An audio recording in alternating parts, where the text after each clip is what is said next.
Золотые погоны, камуфляжные мундиры бойцов спецподразделений и ни с чем не сравнимый мелодичный звон медалей и орденов сегодня наполнили зрительный зал Республиканского дома народного творчества в Кызыле. Торжественная часть была открыта одной из самых красивых воинских церемоний.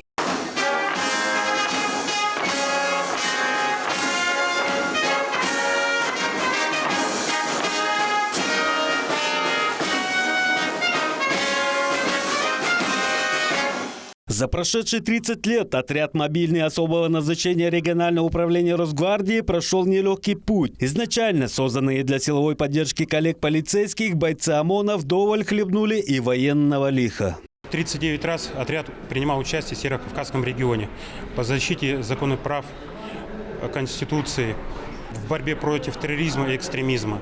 На сегодняшний день личный состав 6-й раз находится в зоне проведения специальных военных операций. Отряд милиции особого назначения, именно так он назывался до реформы милиции в полицию в 2011 году, был сформирован 1 апреля 1993 года. Основными критериями были владение приемами рукопашного боя, оружием и комплекса специальных средств. Отряд мы создали, меня назначили первым командиром, и отряд наш быстро превратился в элиту подразделения МВД. Очередь была очень большая, желающих служить очень большая. Тем более в начале в отряде милиции особого назначения проходили срочную службу. Ребята наши. Здесь у нас есть ребята, которые прошли срочную службу и также остались до сих пор служат в отряде милиции особого назначения. С тех пор личный состав ОМОНа принимает участие во всех оперативно-розыскных мероприятиях на территории республики по розыску вооруженных преступников. В основном отряд работал в Туве, оттачивая мастерство, готовился к главным событиям. В 95 году у нас была, в начале 95 года у нас была первая командировка на Северный Кавказ. Пришел приказ с МВД России. Мы здесь собрались и весь отряд практически у нас убыл на командировку. Там мы показали себя хорошо. Никто, у нас не подвел из нашего отряда, ни рядовые, ни офицеры. С 2016 года уже в составе Росгвардии бойцы Тувинского ОМОН продолжают эффективно выполнять все поставленные задачи. Помолодел и личный состав отряда, но стержень остался тем же. Для меня ОМОН – это, так скажем, честно, семья. Да, конечно, у меня есть семья своя, но есть еще вторая семья – это ОМОН.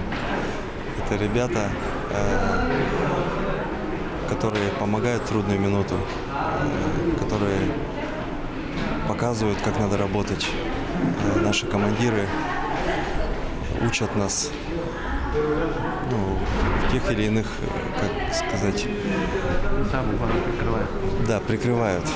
По понятным причинам мы скрываем лицо молодого бойца ОМОНа. Спецподразделение работает на самых сложных участках правопорядка. На вопрос, как же относится семья к его нелегкой службе, получили ожидаемый ответ. Это надежный тыл. То есть я чувствую это. Меня все устраивает в этом плане. Поддержка есть, самое главное. Идем вперед, только вперед, как говорится. От имени главы Тувы личный состав Тувинского ОМОНа Адых поздравил исполняющий обязанности заместителя председателя правительства республики Виталий Бартнасады. Бойцы отряда Адых – настоящие патриоты России, профессионалы высокого класса, гордость регионального управления Росгвардии и нашей республики. Верю в силу и мощь, отвагу и доблесть нашего подразделения, которое и в будущем будет достойно выполнять служебный долг во благо великой России.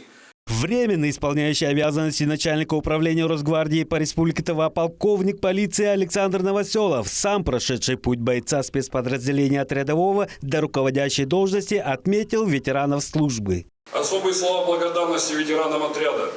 Это ваш бесценный боевой и жизненный опыт стал основой и надежным фундаментом становления отряда. В этот праздничный день желаю вам крепкого здоровья и новых успехов в службе на благо Отечества. Отличившимся бойцам ОМОНа «Адых» в торжественной обстановке были вручены заслуженные награды. 5 сотрудников были поощрены ведомственными медалями, 5 государственными наградами Тувы, 2, в том числе командир отряда, государственными наградами России.